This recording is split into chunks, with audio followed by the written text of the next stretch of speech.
السلام علیکم ورحمۃ اللہ وبرکاتہ۔ بہن نے سوال پوچھا ہے، کیا یہ بات احادیث کے مطابق ہے کہ باتھ روم کا دروازہ کھلا نہیں رہنا چاہیے اور نہ اس میں کوئی کپڑے وغیرہ لٹکے ہوئے چھوڑے جائیں، ورنہ گھروں میں شیطانی جنات کے اثرات مرتب ہوتے ہیں؟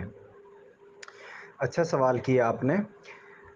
احادیث کے اندر اس حوالے سے بہت ساری چیزیں وارد ہیں۔ مثال کے طور پر سنن ابو داود کے اندر حدیث موجود ہے، زید بن ارقم اس کے راوی ہیں غالباً۔ رسول اللہ صلی اللہ علیہ وسلم نے فرمایا کہ جو شیاطین ہیں وہ ان کی جو آماجگاہ ہیں، یعنی ان کی بیٹھنے کی جو جگہ ہیں، وہ جہاں پر آپ واش روم استعمال کرتے ہیں، بیت الخلاء لیٹرین جس کو کہا جاتا ہے، تو یہ ان کی جگہیں ہوتی ہیں، یعنی واش روم جنات اور جننیوں، بھوت اور بھوتنیوں کے جو آماجگاہیں ہیں، رہنے کی جگہیں ہوتی ہیں، اس میں زیادہ دیر تک نہیں ٹھہرنا چاہیے، کیونکہ وہ ان کی آماجگاہ ہیں۔ بس جتنی آپ کی حاجت ہے وہ مکمل ہو اور آپ واپس چلے جائیں۔ اور دوسری بات یہ ہے، کئی لوگ ایسے ہوتے ہیں کہ جن کو واش روم کے اندر بیٹھنے کا بہت زیادہ شوق ہوتا ہے، وہ وہاں پر موبائل کا استعمال کرتے ہیں۔ کچھ لوگ ایسے ہوتے ہیں جو وہاں پر بیٹھ کر سگریٹ کا استعمال کرتے ہیں۔ سگریٹ کا استعمال تو ویسے بھی منع ہے، لیکن کچھ لوگوں کی ایک عادت ہوتی ہے کہ وہ واش روم میں جا کر پیتے ہیں۔ اسی طرح دیگر چیزیں استعمال ہوتی ہیں وہاں پر۔ کچھ لوگوں کو زیادہ سکون آتا ہے واش روم میں، تو جس کو زیادہ سکون واش روم میں آتا ہے تو اس کا مطلب اس پر شیطان غالب ہے۔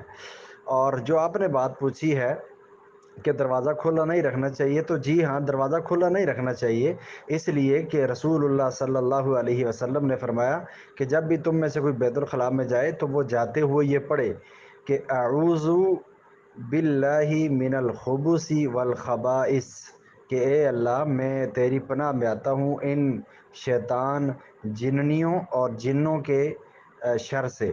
تو اس کا مطلب یہ ہوا کہ آپ جب داخل ہوں گے تو داخلے کی کوئی جگہ ہوگی نا، یعنی دروازہ ہوگا، تو اس کو بند کر دینا چاہیے۔ زیادہ اچھا طریقہ یہی ہے۔ جب آپ کھلا رکھیں گے تو پھر ان کی آماجگاہیں ہیں، تو پھر وہ دائیں بائیں جھانکیں گے، پھیریں گے، تو اس کا بہتر طریقہ یہ ہوتا ہے کہ جو باؤنڈری ہوتی ہے، جو کورڈ ایریا ہوتا ہے واش روم کا، اس کو بند رکھنا چاہیے تاکہ آپ ان کے اثرات سے محفوظ رہ سکیں۔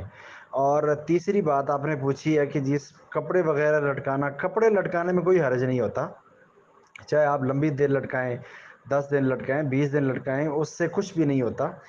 لیکن یہ لوگوں کے اندر ایک چیز ذہنوں میں سوار ہو چکی ہے، جی کپڑے لٹکائیں گے تو یہ ہو جائے گا، وہ ہو جائے گا۔ کپڑوں کے ساتھ کوئی تعلق نہیں ہوتا۔ جب بھی شیطان حملہ کرتا ہے وہ انسان کے جسم پر حملہ کرتا ہے۔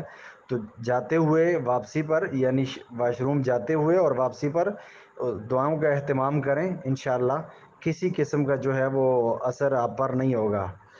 تو یہ جو باقی باتیں آپ نے پوچھی، جی گھر والوں پر شیطانی جنات کے اثرات مرتب ہوتے ہیں، کپڑوں سے نہیں ہوتے، لیکن جب آپ دروازہ کھولیں گے اور اس کو کھلا چھوڑیں گے، پھر آپ دعائیں نہیں پڑھیں گے، تو پھر ڈیفینیٹلی اس کا کچھ نہ کچھ نقصان ضرور ہوگا۔ والسلام علیکم ورحمۃ اللہ وبرکاتہ۔